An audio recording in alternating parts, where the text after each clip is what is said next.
going out. This is only a quick video I'm just going to make. It's got a simple little thought in it, like Nietzsche in Antichrist and Twilight of the Idols. It's all becoming very refined, trying to make something very plain and simple to you all. I've said this before, the Roman Church, this is for Sinn Féin, IRA, this is for judges, this is for my government, this is for everybody that's got their hand in the cookie jar, and they'd rather turn out all the lights in the world than be seen with their hands in the cookie jar. The Roman Empire murdered Jesus Christ, tried to murder Jesus Christ, right? Publicly murdered Jesus Christ, and he didn't die. Everybody knows this, to the point that it's lost magical meaning, that he didn't die. He was crucified and every drop of blood was drained from his body, and he got up again 3 days later and walked around Jerusalem. Oh my god, that's so scary. Oh, that's creepy. Oh my god, he's the devil. That's so creepy. Oh. Anyway, after about 50 or 500 years, I'm not sure, and it happened again then through all the Alexandrian popes, they didn't give credit. They did not tell anyone. Nobody knew that Jesus was murdered. They stole his orrery. They stole his birthright, and they went around being Euro trash royalty, Roman royalty, and all this. They stole his birthright. They robbed it from him, and they realized you cannot replace him. He cannot be cheated. He cannot be robbed. He cannot be stolen from. This is adulterous to think you can get away with this. The Roman Empire realized this, that their balls were gone. Their balls were dropping off. The world was turning into chaos and mayhem, and their balls were physically dropping off. What happened? Your balls just drop off? And then they realized when their balls are dropping off that they needed to do something about it. Like in The Godfather. Exactly like in The Godfather. I'll let you ask me this one time, Kate, this one time about my business. Michael, did you have all those men killed? No. And he didn't. And it's what's an interesting thing. He didn't have all those men killed. And everybody thinks he just did. And it's like, that's not what you do. You just kill all your opponents and just be done with it, like the Vatican kind of do it. Just snuff everybody Machiavelli style. He didn't kill everyone. But, Kate, they are dead because of Michael. Yes, all of those people died through Passover because of Michael. Like all the royalty and all the French and Dutch and all the died from Passover, coronavirus and stuff. And all the Vatican had their balls dropping off and were also dying systematically from Passover until they realized. And then you see, so they died from Passover in The Godfather. They weren't respecting the Dawn. There was a Dawn and they weren't respecting him. It's like, yeah, everybody wants Vito. Everybody wants, they're talking about Vito. Everybody wants their kids to be a Dawn and replace them and success them. But Michael saved his father's life. And it's where prophets become lords. Like Muhammad became a prophet by saving Christianity. And Muhammad is worthy of lordship through saving Christ, a Christian prophet. So Michael saved his father's life, and then all the Italian boys knew these are all separate events that occurred on the same date. Mo Green got killed for some reason. Somebody else got killed for some reason. Somebody else died of a heart attack. All the people died on the same day for apparently no connected reason. And the Italian boys of Sicily, I already said this on my page, were very wide to this, and they knew there's obviously a Don we're not respecting, and it's obviously Michael. And that's when you see the boys come in right after dealing with Kate, and they all get down, like bowing to Joseph in Egypt, and they all say, of course, Michael, of course, Don Corleone, of course. And they all very humbly concede to the fact that he is actually a made man, he is actually the Don, to save their balls, basically. You see them getting down because they realize, and they're trying to save their own balls. And the Vatican also did this. And what the Vatican did when they realized this, that their balls and their future and their kids and everything were at stake, they willingly went around and confessed to the entire world that they snuffed some innocent kid in Jerusalem. And they told everybody, the Vatican themselves, the people that did it, went around the entire world giving gospels to everybody and saying, and in the gospels it contained the fact that the Roman Empire snuffed Jesus Christ, or attempted to snuff and publicly snuffed a very innocent, young, brave and intelligent man. So that's my message for Sinn Féin and IRA and the Rose World and all the people with their hands in the cookie jar. They'd rather turn out all the stars and lights in the sky. They'd rather wait until the entire world burns and perishes rather than admit or confess the truth that they snuffed me and I didn't die. 14 times, as far as I understand. Sometimes I just wake up with a headache and then I hear like somebody killed me. It's weird. It's very strange. Sometimes I'm completely unharmed and something weird happens, and quantum parallel universes, I'm completely unharmed. Somebody witnesses a bloodbath. I'm walking around still. Yeah, it's weird. It's fucking still. If these things were witnessed in Tyre and Sidon would not Sidon. There wouldn't have been a problem, but they're witnessed in old donkey balls, Ireland, where it's just like, oh, carry on, keep everything quiet, just act like nothing happened, and just carry on. So when you realise that when your balls are dropping off Ireland, and you realise why you're dying, and the mortality rate are all connected with you not telling the truth, you concealing the truth, and you not giving explicit credit in words and red to my explicit, because they're taking my teachings constantly, like they're going through my mind every single day for absolutely anything. It's like they're loci, and they've consumed all the green on the trees, okay? And I was the biggest one. And they're like standing around the tree waiting for this tiny little green bud to grow, just waiting. And then there's a tiny little bit of green bud, and they just jump on it straight away and nibble it and devour it and consume it and play it through. That's what, like, they're sitting around just waiting for my thoughts and teachings. And then they deliver them and they get credit and much renowned. And anyway, when you realize this, you're going to retribute all my teachings explicitly back to me in words of red, explicitly. From 4 different angles, 4 different light sources, just to make sure we got explicitly, directly, everything this kid. And I go on, there's no end to me. So just let me know. That's what you are going to do. That's what you need to do to save your balls. If you're in self-Gardaí, Gardaí are very self-interested people, take care of themselves and their families. If you care for your families, your wives, your children, and your sperm, you're going to realize there's higher consequences in life than the stupid other humans around you. And that's what adultery is, explicitly. When you don't care about other things, heavens or higher things, and you think, I'm the adult, I can get away with things. That's adultery. That's what adultery is. Thinking you can cheat on your wife is adulterous. Yes, that is also adulterous, but it's not explicitly adultery.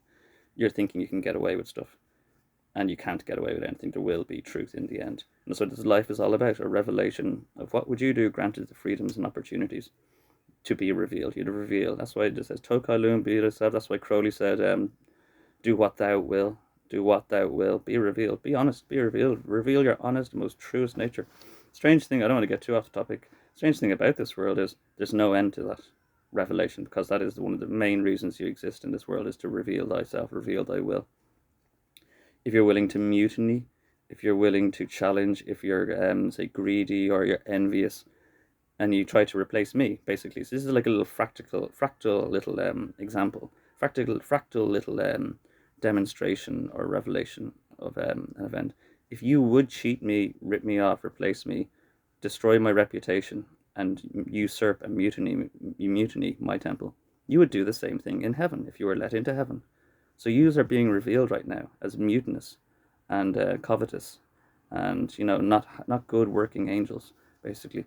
So you're being revealed, and you think you're winning, and you think you're on top, and you think you're getting a lot, and you think you're going to get away with it, but you're not. And either you now or in 500 years, your great-great-great-great-great-grandchildren are going to learn to love me and tell the truth. That's what church is all about, isn't it? Going to love and befriend Jesus and hearing the truth about his story and hearing his teachings. And not fornicating with his mother, who's outside, standing on top of the world, responsible for all the ordinance of air, water, and abundant air on earth. And you're going to realize you're going to have problems with oxygen and water and pollution from fornicating and bothering and screwing up my mother or my friends and family, basically. And that's what they're competitively doing at the moment. They're competitively fornicating and buggering and coveting my unlawful wedded wives and stealing from me and adulterously commitment and spreading lies and gossip and false rumors. Everywhere I walk by, usually when I walk by people, it's not like exactly the king has a tail, but people hear like, he's a gang date rapist, he's a murder gang date rapist. I don't have a gang. I'm a celibate vegan hippie. Been celibate for over a decade. It was mostly happy, but like, I'm a bit fucking tired of everything now. I wouldn't even need a woman. Like, it wouldn't be enough. I'd need about 15 of them, just running around jumping. I'd say, John's the king, John's the king. Just to get a catch back up, And I got more important things to do. Like saving your donkey balls while you are bonking and fornicating and screwing and harvesting and concealing the truth. But anyway, my point is that you will do this yourself. You will honestly go forth. You won't even need detectives and other people to tell the truth. You will do this yourself, because that's in your best interest, is to do it yourself. to not be afraid or not be concerned about, adulterously be concerned about the stupid other people around you and the punishments and the shame and the blame that humans might put on you. I'll be much more concerned about the punishments and humiliation and shame and revelation that God will bring upon your name. And the best thing to do in this little temporal existence, which is pretty much a sandbox for revelation, it doesn't even have any ultimate validity.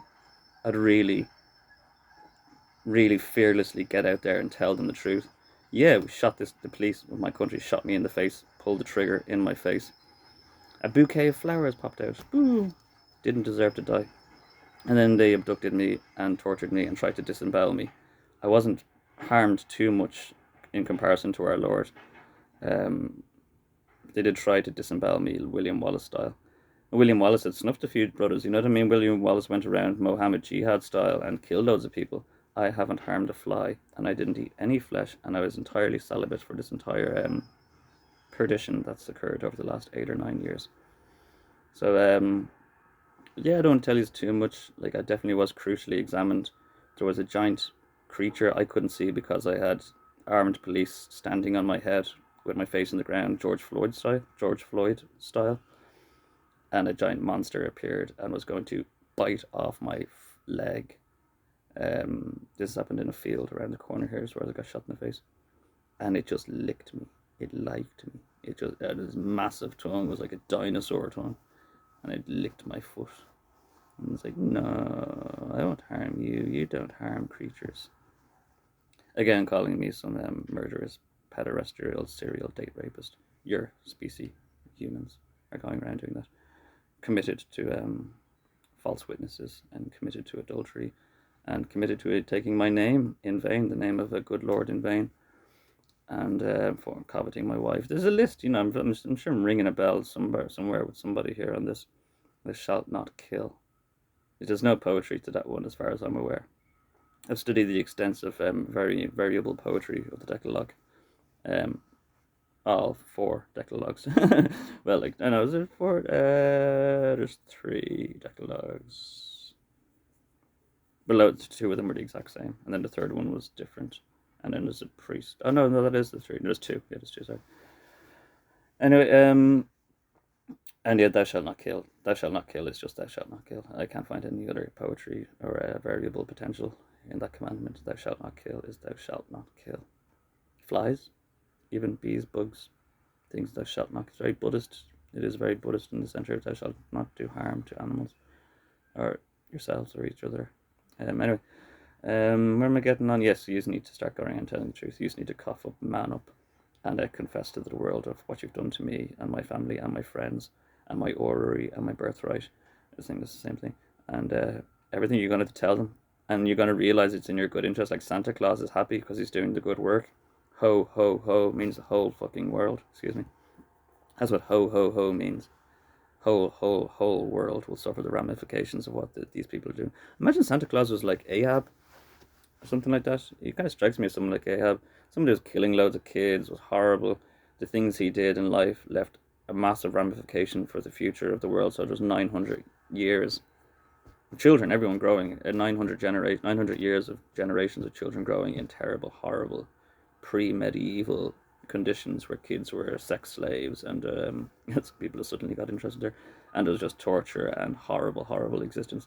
And then when Christianity destroyed all these temples and rearranged the temples under AOK, Santa Claus was reinverted, and just like the Vatican were reinverted, and they realized they were very bold boys, and they had to commit themselves entirely to like Santa Claus works all year long to bring your kids because he owes so much to the kids.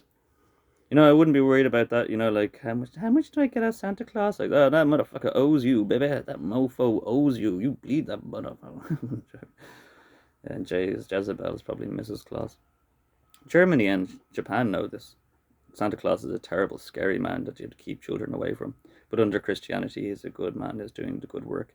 And even though there's no end to his good work, he's ho, ho, ho happy about it. Because he's finally doing the good work. And you are going to be happy about it, telling the truth. I've done this a lot in my life. It's scary. It is scary telling the truth. And then I do tell the truth, and suddenly there's no consequence for some reason. Well, in my condition and in my state anyway. I've fallen behind in maths papers in my homework. I had a very strict teacher, very good teacher, very strict teacher, terrifying actually, very terrifyingly strict. And I just went up to him after class one day and I said, I've fallen behind loads in the homework because he trusted us. He trusted us not to check the homework, so I fell behind and he never really noticed. And I told him, I was like, well, I know you just don't like when these things occur in class and it wastes everybody's time and it's a big mess. He practically patted me on the back. It was terrifying, absolutely terrifying. And he practically just turned around and complimented, like, you're a very good man, honest young man, and just do try to catch up. And he even said it in class because it happened to some other kid that had fallen behind. And he's like, John just came forward and told me honestly and didn't waste class time, which is very important to him, and didn't disrupt the lesson and just came forward and told the truth. And you're going to realize that. Well, I don't know like how off the hook you're going to be. I mean, you're guilty of high and holy motherfuckery, scarletry, and Islam are all going to be chopping off people's heads and hands, and there's going to be gas chambers awaiting most of you, adulterous little gypsies. But I would recommend anyway you make like the Holy Roman Empire and tell the truth about my little there's scandal revolving me and the torment that you've put me through, and the things you've destroyed, the things you've ruined, the things you've coveted, the things you've harmed, all of your lies. Florida, Andrew Grant, Miami, all of your lies, all of your revelation, all of your self-satanic revelations, I would make like the Roman Empire and tell the truth. Because nothing but the truth shall set you free. Nothing. And if you don't do it now, actually you don't have much time left. Once the wheel gets spinning, it won't stop until all your names are changed and all your faces are forgotten, as in like hundreds and hundreds of years. Once it gets going, it can't stop. It's like a thing that rolls downhill and it won't stop for hundreds and hundreds, maybe even 1,000 years, because these are so well informed on this occasion. These are so well educated. So that's for the Pope or President ignorant Higgy Piggins, and Mr. Sinn Féin, the IRA, and anyone else that's ever trespassed or harmed me in any sort of way. You'd be best off. Because we're going to get to the Golden Cleric Award anyway, and it's going to be me up on stage to say, well, we see some welcomed attendance here, and we see some not welcomed attendance. And we're going to have to publicly go through the entire list, and it could go on for days, and just like in the Holy Relic of in the Father Ted episode, people are just sick of listening to it. It's just so horrendous. The endless, and now we get on to holy motherfuckers, and now we get on to scoffers, and now we move on to the pederasts, and now we move on, and now we move on to the guy that bought him a pint, or the guy that let him onto a bus because he had no money, or then the guy that watched out for him when he was homeless, or and they were going to move on to the guys that even came up to me when I was homeless, and it's like, and this happened a lot when I was hobo because I was such a nice guy. Anyone gives you hassle in this town whatsoever, you just drop my name. That happened a few times. And no, they weren't it's not bullshit either. They're not just pumping themselves up. They actually were reputable people that you could drop. I never drop a name like that. I wouldn't go around dropping names. But that's probably why they said it to me, is because they knew I was a good skin. So yeah, you'll be surprised. They'll always have nice defenses in their afterlife. See, I've already said this before. I just want to get off topic. Like, if you harm me in any way, it'll be unto thee for eternity. However you treat me, basically, will be unto thee for eternity. So if you befriend me, you befriend Jesus, you have a friend in Jesus, and Jesus lasts for all eternity. If you harm me, you'll be harmed in that manner until eternity. If you offend me, it's written on your balls, basically, be unto thee for eternity. So if you call me stupid, you have stupid babies. If you call me a queer, you're going to have queer babies. You fail to like me or accept me, or fail to accept me or like me, maybe from some gossip or slander that he's a queer hippie. You're going to have very queer hippie children, and you're going to need to learn to love and accept your queer hippie children, where you fail to love and accept me, and I'm not your kid. So it's easier to accept me than it is to accept your queer, stupid children in the future. They called Jesus a donkey. He said, you're no different to the donkey you rode in here on. And they had donkey defects. They had big donkey ears and donkey faces, donkey balls, donkey's ears, back in donkey times.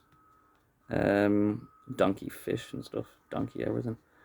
So this is how we can make a tangent, and you can follow a tangent in calculus on for eternity. And this is why we can introduce that in heaven they're singing his praises. Again, this is a minor fractal little physical depiction of like what is extended, and a little example. So this is how we can deduce that they're singing his praises in heaven all day. They're defeating him with love and respect all day in heaven. They're constantly singing his praises, and then they generate in this legitimate splendor that they recognize. So it's so simple. That's why they like wanted just like the Disney Club. That's what they wanted, and then it turned into coveting and bonking the little Disney kids instead of just liking and respecting the Disney kids. So yes, this is where you can induce that in heaven they must be singing his praises all day. Because when it turns into Armageddon and these are all replacing me and competitively replacing me and fornicating and fighting, and it's going to get ugly. It's kind of not. It's going to get very, very ugly, and it's already started. You can tell it. It's already started. You've only had 2 years actually, and it's only getting going. And you will have 7 years until me, Joseph, is out of the well, and you put me on the television, and you let the world appreciate the fact that he's very friendly and very intelligent, and that's so simple. That's a one-stop shop you need. It's just to put me on the television. Sadly, I don't want to be on the television, but you need to put me on the television, make me talk and be friendly. After you snuffed me and murdered me and ruined me and destroyed me, and you need everybody to say they loved Elvis Presley. Yeah, he's a very friendly and intelligent kid, and you will all have very friendly, intelligent children in the future. And your holy perdition will start to come to an end when you stop bothering and harming my family. Yay, the American flag! You will prosper when my family have peace. The white stripes. When my family have peace and security all around them. Now that you know about it, we had peace and security in our lives naturally. But now that the Jews have discovered it, these have changed it, and these are coveting and attacking us from a distance, which is the iron arrows are the 13 arrows in the eagle, in the hand of the eagle, are preventing the 13 arrows from existing. 13 arrows are weapons of a distance shot between the 14 families, 14 children of Jacob. That's why America is very Jewish, because there's 13 white stripes in between 14. You half it down on the American flag because it would look pretty silly with the 14 stripes or something. But yeah, because they're all fighting from a distance and fighting over the temple. And you can't, it's pointless fighting over the temple really, because it can't be replaced. The Lord is the Lord. It can't be replaced. It's adulterous and stupid and petty to think that we can just murder and replace him. And you can't. You need the truth, the gospel truth of the matter. And he was, crucially examined, and crucially the witch didn't sink, basically. You called him a witch. You said he was corrupting the youth. You said he was basically everything they were doing. They were the corrupted youth, but they were saying that he was the one going around doing that, and they called him a witch and a necromancer. And sorry, no memory. What happened there? And yeah. Anyway, yeah, you're talking a lot about me. Anyway, you're spreading a lot of gossip, lies, and rumors about me, and suspicion about me, about me being some kitty killing, murdering rapist, and it's all the kitty killing, murdering rapists that are spreading these lies about me. So you don't fuck a catfish. Don't fuck with catfish. Save your donkey balls, grow a pair of balls, and tell the truth. Again, me teaching is also really much more important anyway to me anyway than you knowing the gospel truth about the situation. So you probably won't have the balls to tell the truth. But in any event, I still need to start teaching and being liked and accepted by the world, where you fail to accept me. Everybody else needs this opportunity, an open and free, honest opportunity to criticize you. I don't mind you criticizing. It's not only natural that you're going to criticize me a bit to see if I'm intelligent or prophetic, as you call me, or likable and stuff. And that's why I made this YouTube channel originally. It wasn't for all these spiels and all these prophecies and warnings. It really was just to make music seem very friendly and make me seem very friendly and intelligent. That was like the only thing I could do best. Can't stop them. Just Kabuls. They're all over the world. Some of them are in outer space, in a space station they built using my holy fortune. Now, I'm not going to get on top of these people. So I was like, well, in the best, least case scenario, if I just make myself likable and seem talented and likable, that's what the channel started. And then I was like, look, this is just, I need to warn you. So there's more that needs to be done. But, yeah, God loves a try. It turns out, I didn't really get off topic. I started to try to destroy myself so they couldn't abuse my birthright to harm heaven. So it's like if I destroy my birthright, they can't use it as a vehicle to access heaven and harm heaven. And I started trying to destroy myself. It had some ripples, it had some cracks in the egg and stuff, but it turns out it's really, really difficult. The understanding, mercy, and knowledge of heavens and highs that I was like, nah, no, you can't, you can't. It's going to be pretty difficult for you to be. There's people out there murdering kids all day, every day in my name just to keep me down, keep me suppressed. They chant prayers backwards all days, and my name really hurts my kidneys and my bowels and my lower parts. Really profane gypsy work. It's very stupid and adulterous again to think that God doesn't have full awareness of the entire situation. That you're using a gypsy technique that's going to harm me in my name or something. You're killing kittens in my name, and in the Malkuthian mechanical world, I feel crap, and it has a ramification on me. These scientific sodomites. But ultimately, God knows the truth that you were killing with somebody else's name. It's very easy, I'd imagine, to know this confusion or see this confusion. And you were doing it as a complete scientific sodomite because you realized, it can really harm somebody's kidneys if we say prayers backwards while thinking about them and stuff like this. God knows the truth, the ultimatum of the phenomenon that's occurring. So yeah, you're only really pushing yourself anyway. Sadly enough, anyway, most of these people want to be pushed away from God and religion. God and Jesus protect you a lot, as Jesus said, deliver them from temptation and ultimately every evil that their temptations will lead to, because they're too stupid and idiotic and pussy whipped and greedy, and that's what there was always satanic temptation in this world. You couldn't grow, basically. You couldn't grow because you're constantly being satanically scrutinized. And sorry, um, that's what Jesus said. Get behind me. And it's like they won't get off the ground and they won't learn. They won't have the freedom and fields and stuff to learn and grow and become mature until you get off their back. And that's why Jesus got them off, got satanic scrutiny off you. You would all be tempted with sexy images and holy fortunes and all this stuff all the time. And everyone would be like, yeah, sexy women, holy fortunes. I'm going to send a stretch Hummer down to Wexford. Man. And Jesus broke the mold because after 900 years of this being very status quo, Jesus said, no, I don't want your holy fortune or women. I'm going to go hang out with John, who I believe is his holy fortune. And because Jesus did this, he'll have it onto him for eternity. Where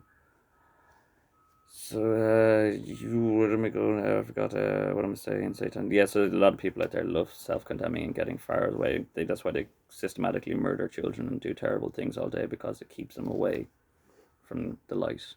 And in the darkness, you can get away with doing things in the dark, can't you? You can sneak around in the dark, because that's why they try to distance themselves from the light. Poetically speaking, they try to get themselves cut off and condemned, because Jesus will protect you from satanic visions, effigies. Jesus will protect you. It's like, they can't handle it. They will. They just will. They always have to, and they always will do, until someone like myself or Jesus is like celibate and beyond materialism. I like my guitar and stuff. Like, don't get me wrong, but lost everything and I was happy. And that's why it'll be fit for me. It'll fit for everyone. Supposed to be due to be losing everything and still be happy about it, because it's fit for the Lord. It's fit for our Lord. It's fit for the world. Yeah, this was supposed to be a short video, just telling the IRA, Sinn Féin, and everybody in the Rose World and the Pope, and that you will do what you've done before. It's better that you do it quick and soon than leave it. Yeah, leave it. I procrastinate. Don't get me wrong, but this is something you want to get very swift to, while you still have pulse and blood in your veins and the ability to speak, because you're really gonna know about it when you're dead. All right, I'm out.